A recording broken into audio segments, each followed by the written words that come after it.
Welcome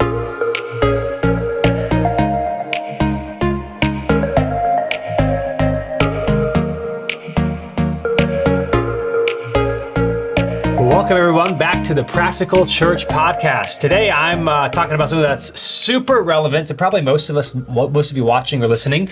And I'm going to share with you 6 ways to grow your YouTube channel, specifically your church's YouTube channel, and reach more people. Now, before I dive into that, as always, this show is brought to you by Mission Support. Mission Support knows you want to be effective in ministry, but if you're like most pastors, you probably feel like you never have enough time, energy, or expertise to get things done. And so instead of focusing on things like SEO, payroll, websites, especially a lot of like back-end stuff, you can spend more time on growing your YouTube channel, for example. And so go to missionsupport.com, missionsupport.com, check out all their services and talk to a guy today. It's possible to love being a pastor again, and you can go from feeling scattered to focus on your mission. And of course, if you want more from the Practical Church Podcast, you can go to missionsupport.com/practical. And now let's get into today's episode on growing your YouTube channel. All right, guys, 6 ways to grow your YouTube channel. Now, this is the Practical Church Podcast, and so these are very practical things you can do. I do want to say this.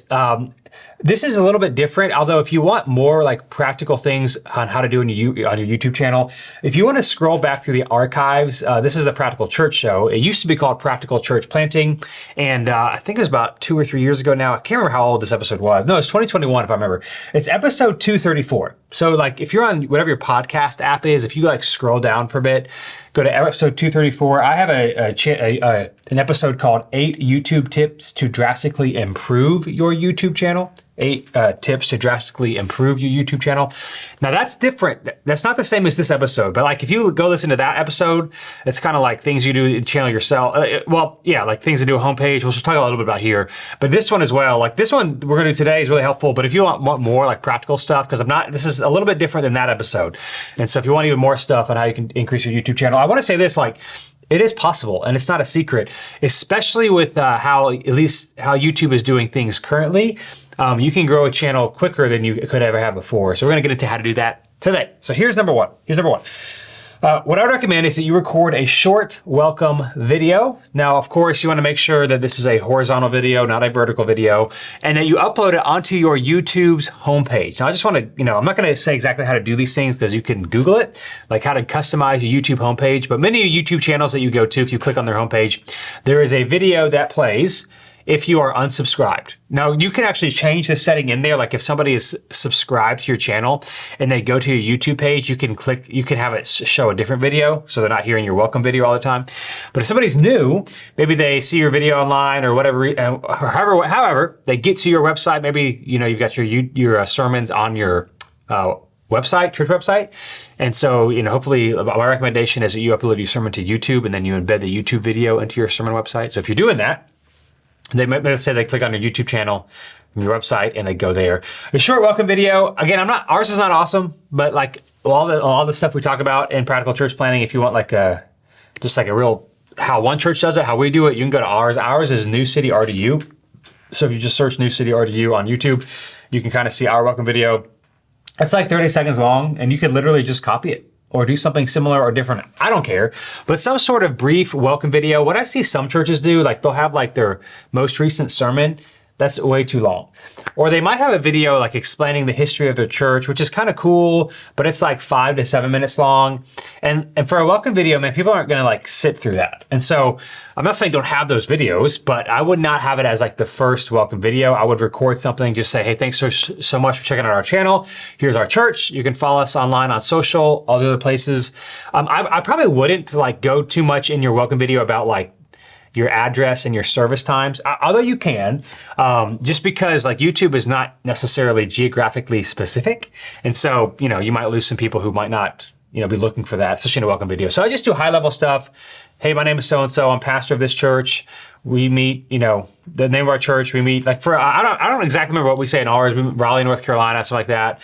and invite you to join us on a Sunday, but don't say our address, we don't say our time, but we do say our website. So all information at newcityrdu.com. But anyway, 30 to 45 seconds, go to ours, go to a lot of churches that do this well, but I'd recommend no more than 30 to 45 seconds, kind of nice and brief, less than a minute long, letting people know that your channel, or about your church. Because the other thing is, like, even if people don't watch the video, it looks like you know what you're doing, which is like half the battle, especially in this episode. Like, having an unorganized channel with like all your videos scattered about or just your sermons, that's not really going to grow, because it looks like it's kind of a secondary thing that you kind of just dump things on. And again, it doesn't take much time to do some of this stuff. I think sometimes I get frustrated with churches and how they engaged online is because, like, it's not a lot of time and effort to do this. And something like a welcome video, you shoot it once and it's always there. So there's really no excuse for this. Now, if you're listening to this, you probably want to reach more people and grow online as well. Now, and for me too, like, I'll say this, our YouTube channel, I think, is about 2,300 subscribers, which is a lot for the size of our church. It's actually quite a lot for the size of our church. And it's because we've done some of these things I want to talk about consistently over time. Now, it's not that like growing our YouTube channel has necessarily led to more people coming to New City, but to me, it's important because it does, like, if you are local to Raleigh, or if you do check out our church, or if you check out a sermon and you're on our website, it's going to link to our YouTube channel. It does show that there's some like legitimacy to what's going on here. Because I do think, and this is my opinion, I think it's kind of weird to go to a church's YouTube channel and it has like 23 subscribers and all it has is sermons. And they never like, it's just like, not the end of the world, it's a side thing, sure. But I think it can only help you, okay? So all to say, record a short welcome video of your church, have it play automatically on your homepage, okay? Number 2, now this is the biggest one. Now, I'm not gonna make you wait till last, maybe that's the best marketing strategy, but yeah, Practical Church show, we're just here for you. This is right now, probably the biggest thing that you could do to grow your YouTube channel. Okay, ready for this? Post more than just your weekly sermon, okay? Now, I'm gonna specifically talk about what you can post, but if all you're posting is your sermon, you're not going to grow your channel. Like, that's just not a thing. And most people aren't even gonna know, like, that you're posting the sermon, because it's not like you're like posting on Instagram or whatever, like, go check out the latest sermon. You shouldn't be doing that anyway, because that's like, nobody engages that stuff. Like, that's just not a great way to grow your channel. Now, please be uploading your sermon. So like, make sure that you actually are uploading your sermon. But if all you're doing is uploading your sermon, you're never gonna grow. Especially because like, all these churches are uploading sermons. Like, it's just not searchable. If your channel is as small as it is, uploading a sermon is not going to get you views, because you're like, nobody really follows you. It's not gonna be coming up on its own. And so what you wanna do is to be creating other videos. Here's my recommendation. I think that you should be creating at least one video a week and uploading it on YouTube. Now, here's when I say like the biggest thing you can do. We do 2 at New City. We do our Bible in a Minute, which I've talked about a lot before, and then we also clip out a clip from the sermon that's about 60-ish seconds long. Or 30 to 60 seconds, something like that.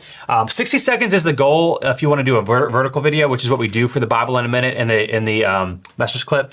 Because on YouTube or on Instagram and TikTok, the length is like 90 seconds, but on YouTube Shorts, it's 60 seconds. And so we hit all these places with both of those videos, and so they're both 60 seconds in length. So we clip it out. We've got a person on staff, but even if you don't, like, you could just do it yourself. Go to the thing, upload it. I think Brian, who does it at New City, he uses Premiere Pro, because it's, our sermon is a horizontal video, but we kind of clip it into a to be vertical, because this is where the growth is at. Because at least right now, everybody's prioritizing vertical videos, and YouTube is prioritizing vertical videos in this way, because like TikTok and Instagram Reels, those things are really searchable, and they show up. Like, if you're like watching vertical videos, it's not just showing people that you follow, it's showing you all of them.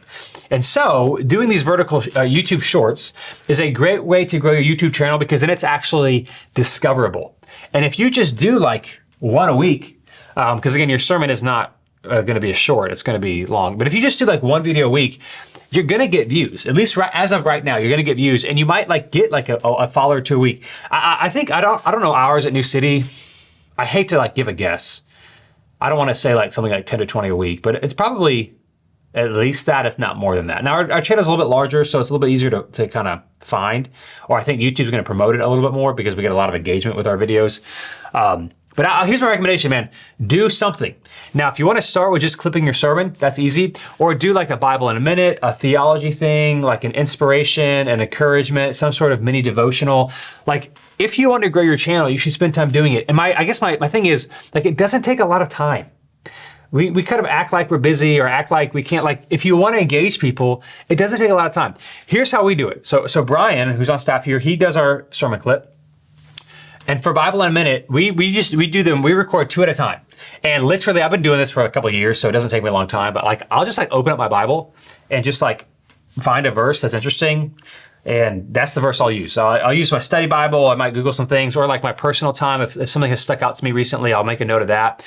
It takes me like, every week I do one Bible in a minute. It takes me like let's say 5 minutes tops to like pick a verse, get a sticky note, and I just write like a couple of things on a sticky note. Here's how we record a Bible in a minute. It's like a couple of insights, like 3 bullet points for let's say.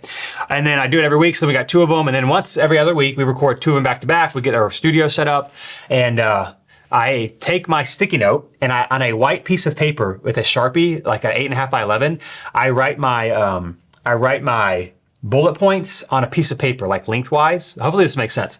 And then we tape it to the camera. So I used to, when we first started doing Bible in a minute, I would keep the sticky note in the Bible, but then I'm looking down a lot. So now I have my Bible, I read my verse, and I have the piece of paper with the 3 points like taped to the camera. And it's like cut, because obviously it's not like a full 8.5 by 11. It's, only like a few things. But what that does though is like, it allows me to look into the camera and then look right below the camera to like remind myself, here's what I want to say. Now we have to tape it to the camera. Like we can't use a teleprompter or anything like that because we shoot the videos vertically and the camera's handheld. So there's some slight movement because it's a little bit more engaging. But that's what I do. Or you could just, not have any notes and just riff on it for a minute, something like that. And that's what we do. And so it takes like, let's say between the 2 Bible in a minute verses I have to prep, let's just say 10 minutes. And it takes about 5 minutes to record both the verses because we do it back to back. A lot of times it's one take, maybe 2 or 3. It doesn't take that often because we've just done it so much. But I'm saying like all in like 20 minutes to do this. And then he uploads the video, throws some captions on it, and then that's all we do. And so we do 2 a week. This is like, over time, it leads to like a lot of growth. So all I'm saying is this, like you can just block out 30 minutes a week and do 1 short vertical video. And then of course you can post it on Instagram, TikTok, Facebook, wherever else you're on as well. But that's how we do it. So not just the sermon, but at least 1 other video a week. You can do it, right? If you actually want to grow your channel, like that's how it happens. And you do have time. Like I would push back, like we have the time. One of my favorite, I've talked about this before, one of my favorite, I guess, laws, you could say, is Parkinson's law, which basically says the amount of time it takes you to accomplish a task, the amount of time I'm butchering on the description. It's basically the effect of however long, anything that you do will take you as long as the time allotted. That was a really roundabout saying. All that to say, like, if you give yourself an hour a week to do something, it will take you an hour. If you give yourself 30 minutes to do something, it will only take you 30 minutes. Now, of course, there are some exceptions to this, but like our time just balloons. The amount of time it takes to do a task or activity balloons to the amount of time that we give it. And if we're not proactive with our time, well, then things take forever and we don't schedule things out. So I kind of totally butchered Parkinson's law, but that's kind of the idea. Like if you have a task, however much time you give it is however much time it will take. So like, just be intentional with it, but do 1 a week. Now, if you don't want to grow, don't do it. If you want to grow, like this is the best way, right? YouTube Shorts right now, I guarantee you will get probably 1 or 2 at least subscribers a week. It'll be more than that as your channel grows, but like right now, no matter how big your channel is, you'll get at least 1 or 2 subscribers most likely from your video, as long as your video is like halfway decent. So again, like I said, it takes about 2 minutes tops. You could use your iPhone at the moment. We use a real camera, but like the iPhone it works just fine as well if you're doing it by yourself, a solo project. But that's literally the biggest thing you can do. Do at least 1 video a week that is not your sermon. Make sure your sermon you're uploading it. But if you do that, like guaranteed, your YouTube channel will grow. The question is, are you willing to put in the effort? Are you willing to put in the effort? It doesn't take a lot of time, especially once you figure out a good rhythm and flow. It does not take much time at all. So that's the second thing, is to do that. Number 3 is this: organize your homepage by playlists. So here's the thing, a disorganized homepage, again, makes it look like you don't care. And so, again, I'm not saying ours is awesome, but if you want to see New City RDUs, you can kind of see how ours is. We've got a playlist for our sermons. We've got a playlist for Bible in a Minute. We've got a playlist for our message clips, sermon clips. I forget what we call it, but that's the thing. We've got a playlist, I think it's called, like, we've done some Bible studies a couple years ago. So there's like I don't know, Ruth, Colossians, whatever. Like so it's just like if you're doing like the Bible study, you have all the videos together. And then there's like a catch-all, I think it's called like fun videos from our church or something like that, where it's just like, we do dad joke battles every year. We do like on our anniversary service, one thing, I think I talked about this in the last episode or two, like one thing you like about our church, like kind of these miscellaneous videos, like that. So like have a playlist. That way they're easily discoverable, not just on your homepage, but also like there's a tab on YouTube that says playlists so that you can get people all together. Now, some churches, like some larger churches, what they also do is like we at New City have a sermon playlist. We don't have our sermon playlist broke down into sermon series. I've seen some churches, particularly larger churches, do that. So instead of just like sermons, it'll be like Acts or Judges or whatever, topical series they're doing. They'll actually break down their sermon series as playlists as well. You can do that. I don't think most churches it matters unless you're really large and you're doing a lot of stuff on your YouTube channel. I think just doing the sermon playlist is fine. Although, go ahead and break it down if you would like to, okay? But you want to organize by playlist. Now, I want to say this. Even if you are only doing your sermons right now, still create a sermon playlist. Still create a sermon playlist. Every time you upload the video, it gives you the option of selecting what playlist to put it in. And of course, videos that you've already uploaded, you can go after the fact and you can like edit the playlist therein as well. The reason I would do this, A, it just looks better because it says sermons or however you want to title your playlist. But B, as you make more videos, they'll already be separated and so it will already look good. So organize your homepage by playlists. And so that's what I do. Any other type of content that you do consistently, make a playlist. It's not really helpful to make a playlist for something that you don't really do, or you've only done like 1 or 2 videos. That's not really helpful. But again, if you listen to this and you want to grow your YouTube channel, you've got your sermon playlist and you've got at least one other thing. Now, I also want to say, like, it's okay if you're not exactly sure what you want the other video to be. I would just do something and tweak it over time. Like it could just be, and the name can change too. Like you could do like theology in a minute or devotions in a minute or whatever. It doesn't have to be a minute. Like we do Bible in a minute, but like it can change over time. But I would just like pick something and start, because part of this is like, it's never going to look great in the beginning anyway. So the only way to make it look good and to get good at it is to kind of try it and do it and to improve. And so organize your homepage by playlist. That's what you want to do. You want to organize by playlist so that it actually looks good. Because again, it's not just about searchability. There's also, hey, when you go to the homepage, does it look like they care? Does it look like they care? It's kind of like, in some ways, like a church website. Or I think maybe a better analogy I've shared before is like a social media. So if your church has like a Facebook or an Instagram and it's posted on every so often, and the only thing that gets posted is check out the sermon or sign up for this event, like it comes across like you just don't care. You don't care, or you don't expect like new people to be checking you out and wanting information. And so part of it is, again, searchability. Part of it is just, it needs to look good and it needs to look like you've put effort into it. And of course, if you're doing at least 1 video a week, you are. So do a video a week and then organize your homepage by playlists, okay? By playlist. Now here's the next one. Create a custom URL. Custom URL.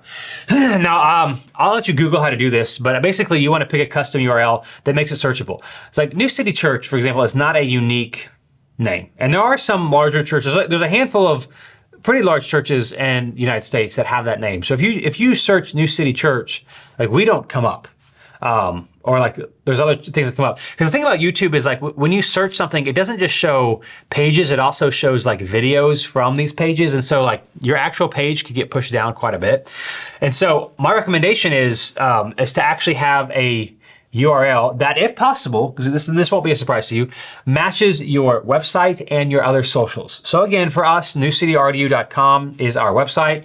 All of our socials, Facebook, Instagram, TikTok, YouTube, and Twitter, or X, which we don't use it that much anymore, but they're all New City RDU. So it's the same thing. Our channel is New City RDU. Now you might not be able to get your handle, I get that, and so it is what it is. But if you can, get a handle and get your handle that's the same as everything else, so that when you explain, online your socials, you don't have to like delineate or differentiate between the things. For us, it is New City RDU everywhere.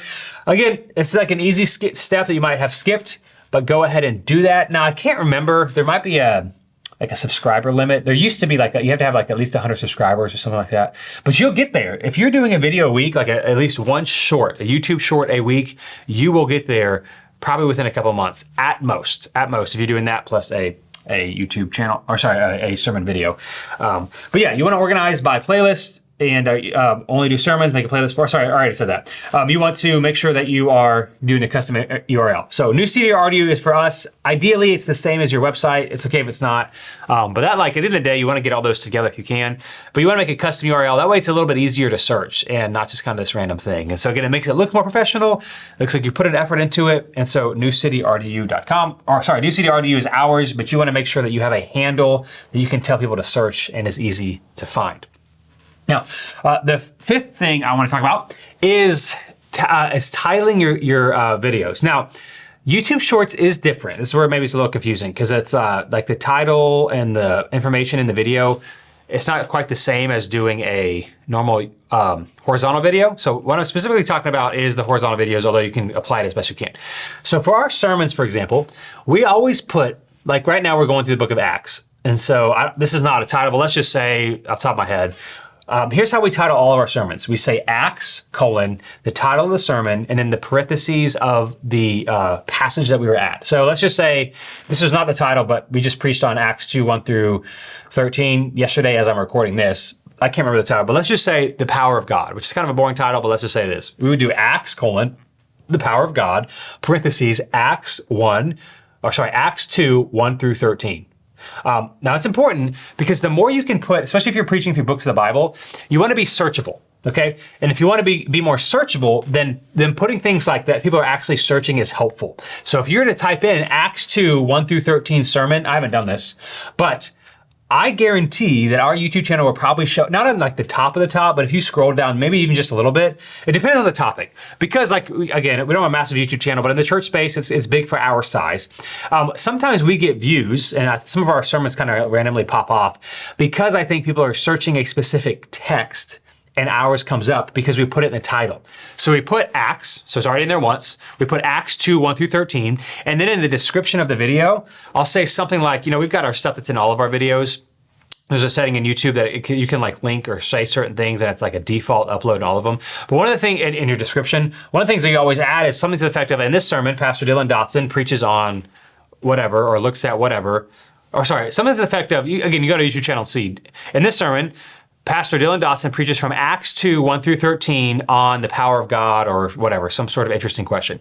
What that does is try to make it searchable. So I don't have a big name, but I'm like, if anyone does like search New City Church Dylan Dotson, because there's so many videos that have that, hopefully that helps it come up. But we've got Acts 2, 1 through 13 in there twice. We have it in the title and in the description. So if you're preaching through books of the Bible, you want to have the passage in the title or description. Or even if you're just doing a topical series, like you want to make sure you say, like if you're doing a topical series and you're also preaching like a specific text, we do this as well at New City. Let's say, I don't know, speaking of generosity, and you preach from Matthew chapter 6, where Jesus talks about, you can't serve two masters, Matthew 6 in there. And so I would put like Matthew 6, whatever verses you're doing, in the title, but also in the description. And that helps to get more searchable. So doing things in your title and description that are searchable, then it helps to make more findable. So my recommendation is always to include the pastor's name and the passage of scripture, because that's what people are searching for, especially like if they're interested in following churches or they're doing Bible study stuff.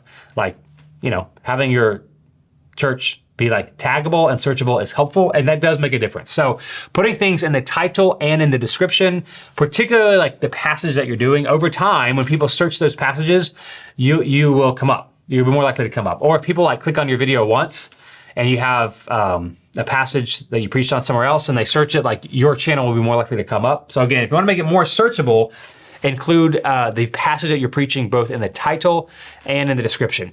Now you can do this as well, like, in our Bible in Minutes, obviously it's in the title. And so, if someone's doing a specific thing, that will pop up as well. So it's helpful. But the big thing is like, when it comes to passages in your sermons in particular, but any other videos, try to put the passage in the title and the description.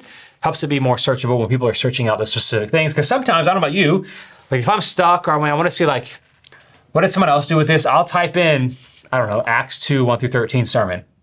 And just see what comes up, maybe click through, try to hear some illustrations, whatever, do that sort of thing. And that's a way to get people as well. Again, the title and description, include the passage, be more searchable, that's helpful. And then last but not least, number 6, is to have thumbnail images. So again, this is not a, it's not a commercial for New City's YouTube channel, but like ours is pretty replicable. So if you want to see how we do it, newcityrdu.com, or sorry, newcityrdu. And I would do a thumbnail for all your videos. Now you could do this in Canva, and you could, like for us, like our thumbnail for our sermons, for example, they're always the same. I mean, it's just a different picture of me from that sermon with a different text, but they look uniform. And this is what channels do to actually look good. And so it doesn't take hard, do Canva, and then you have like a standard template and just upload the template. What we do at New City is we just take a still frame from the sermon that is recorded, which would be me if I'm preaching, and we just put that on the thumbnail and we just update the title, but the design of the thumbnail is the same for all of them. Now, thumbnails don't work for YouTube Shorts. So our playlist as of now for Bible in a Minute and our message sermon clip, whatever we call it, is just like a still frame from the video, because you can't do this for shorts. So we used to a while ago when we did these short videos like the Bible in a Minute and the message clip, as a side note, we used to also upload them as horizontal videos as well. However, now that vertical videos are like the big thing, we do shorts instead because they're less than 60 seconds and they're more discoverable. So a YouTube short, you can't do a thumbnail, but everything else you can. So again, this partly just looks like, do you care? And do you put an effort? Again, you can go to Canva. If you're a church, listen to this, you can get the premium version of Canva for free, which is awesome because there's definitely some extra things you can do in Canva on the premium version. So you get it for free. You just gotta apply, do their thing, give them your nonprofit 501c3, and then you'll get it. But that's what we do. Keep the same one. Now, some of this stuff might take time to develop at the beginning, like your routine of filming a video or creating a thumbnail. But once it's there, this is how the Bible in a Minute takes us. I guess if you do 2 minutes, let's just say 10 minutes for 2 videos, it's 5 minutes a week. That's how it does it. It's because we just have the same rhythm and we're just doing it. It doesn't take a lot of time and we're seeing a lot of results. So create a thumbnail. Again, you can check out New CRDU, but you can check out, I would just, if I were you, probably search any large church that you know of, because they're probably doing this in some degree. Look at their playlist and look at their thumbnails, and it doesn't have to be amazing. It just has to be consistent, and it just looks so much better. So create thumbnails for your images, and that will help you be consistent. So talk about a lot of stuff. Again, here are the 6 ways to grow your YouTube channel. Record a short welcome video.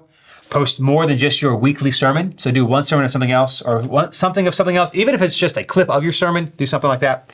Number 3, organize your homepage playlists. Even if it's only sermons right now, make playlists for them.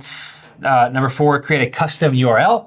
Number 5, tag your videos, I guess for lack of a better word, make them searchable. That's what I'm trying to say. Make your videos searchable by including the passage that you're talking about, particularly in your sermons, in the title and description. And number 6, create thumbnail images, make them consistent, make your channel look good. If you do those things, you will slowly but surely grow your church's YouTube channel. So my observation for this episode is really just kind of a reminder that it won't work if it's not sustainable. Regardless of what you're doing, it will not work if it is not sustainable. Let me give you a real practical example. The other week I was talking to a pastor friend, and he is starting this thing for his church where people can submit questions. If you're familiar with the Ask Pastor John podcast with John Piper, I don't know if they're still doing this, but it is for a time where he would answer questions. And so he has this way for people to submit questions, and then he'll record answers, and then they'll post it on the podcast form. Not necessarily related to the sermon, but just in general. So we're talking about it, and he was telling me how he was getting questions, and he finally recorded and uploaded his first episode the other week. He answered 2 questions, and it took him 90 minutes of editing to finish it. So he did the questions. I think part of it was it's his first time, and he wants to make sure he answers them right and doesn't want to say anything wrong. My encouragement was, hey, listen, 6 months from now, ain't nobody going back to listen to that podcast. They ain't even going back to listen to your sermon. Now, I'm not saying don't do your prep, but you don't have to have the exact perfect answer for everything. But the problem was he went back in and he edited, when he was editing his audio, I guess he was going back and he was taking out the ums, and because it was just him. It's not like he had a second guest or whatever, trying to make it all smooth. By the time he did all of it, it took him 90 minutes. And I was like, bro, you're going to do this podcast once a month, which is, by the way, too infrequent to really gain any traction. And it's going to take 90 minutes. That is unsustainable. It's unsustainable. My recommendation was, hey, it needs to be every other week. And I was like, all you need to do is hit record. You need to clip the beginning and the end, and that's it. Like, you don't have to be absolutely precise at every little word you ever say. Study it and just go for it. Like you're having a conversation. And then that should be it. When you're just recording yourself talking, you don't need to adjust audio levels. If you say or like, or there's a pause here or there, that's okay. It's better to have a not a 1000% perfect product and do it consistently and sustainably than to do it once a month. And then after you record, spend 90 minutes editing an audio podcast. 90 minutes, a single talking head audio podcast. Now that might sound extreme, but I'm just giving that as an example. Like things that you do or things that your church does, it needs to be sustainable. And it's like a lot of times churches get in trouble, we get in trouble in our personal lives, like setting these big audacious goals that are a lot of work and we haven't trained ourselves to like do. So, cliche, but if you're going to start, New Year's resolution, you want to go to the gym and you don't go to the gym right now and your goal is to go to the gym 5 days a week, it's unsustainable. Go once a week for a month, and then go twice a week for a month. Even like these YouTube videos we're talking about. I think a sustainable thing is to make one video a week. Even if you have all these ideas, just batch record all these videos and like give yourself some time. Just make one video a week. It has to be consistent. If you're doing anything in your church ministry that is such a big lift every time you do it, like you're going to get burnt out. You're not going to want to do it. Your people aren't going to want to do it. So just remember, it won't work, whatever you're doing, if it's not sustainable. Start small, build a habit, go from there, but it won't work if it's not sustainable. So here's my personal growth tip for this episode, and that is think through how. Think through how. Let me tell you what I mean. Setting a goal without determining what habits you will create to achieve the goal will always lead to failure. Setting a goal without determining what habits you need to create to achieve the goal will always lead to failure. So think through, for example, I'm going to learn a new language, but how? I'm going to lose 20 pounds, but how? I'm going to be a better friend, but how? I'm going to read 15 books, but how? See, New Year's resolutions often fail because we pick a goal without thinking through how we are going to do it. See, goals tell us nothing. They don't tell us anything. They tell us what we want to achieve. They don't tell us any way of how we're actually going to make it happen. It is our daily and weekly habits, rather, that determine our results. It's not our goals. It's our regular rhythms and practices that determine our results. So think about what you want to do, absolutely, and then spend a lot more time determining how you are actually going to do it. Today's ministry question comes from Joey in the Practical Church Facebook group. If you're on Facebook, make sure you join the group, ask questions, connect with other pastors and leaders. This one's a kind of simple one. He says this: hey everyone, what service do you use to conduct background checks? What do you use to conduct background checks? Now, what we use in New City is we use Planning Center. That's where we, do all our scheduling for all of our serve team, all that sort of thing. There's a background check through Planning Center that we use. I don't know how much it costs. It's pretty negligible. I mean, they're all probably, I think it's like, I should have checked this, $20 probably. I think it's less than $20 per, something like that. They're all pretty much about the same. And we do it through Planning Center. Makes it really simple for what we're doing. So it doesn't really matter. It's one of those things. I would just like use the same one every single time, submit a background check. We do it through Planning Center is what we do. And that's what I recommend for you, especially if you already use Planning Center. It makes it simple and easy. So that's what we use at New City Church for background checks. So as always, thank you so much for joining me today on the Practical Church Show, Practical Church Podcast, and you can find it anywhere you get your podcast and on our YouTube channel, Practical Church on YouTube. You search us out. We also started doing some short form videos, YouTube shorts as well, some other practical tips, so you can find us online. If you want to get more insights to help you grow a church and plant a church and lead churches that are making disciples. As always, be sure to check out Mission Support, which is our partner in putting the Practical Church podcast together. Go to missionsupport.com today, talk to a guide, SEO, payroll, websites, a lot of back-end stuff that takes a lot of time and is quite frustrating. Get someone who loves to do it and will support your church. Another great thing about Mission Support is they don't lock you into like these long-term contracts like some organizations and companies do. Like, use them if they're helpful, and if they're not helpful, they make it really easy to offboard. Because again, the goal is to help you plant a church that thrives. So check them out. Thanks for being with us, and I'll be back with you in 2 weeks for another episode of the Practical Church Podcast.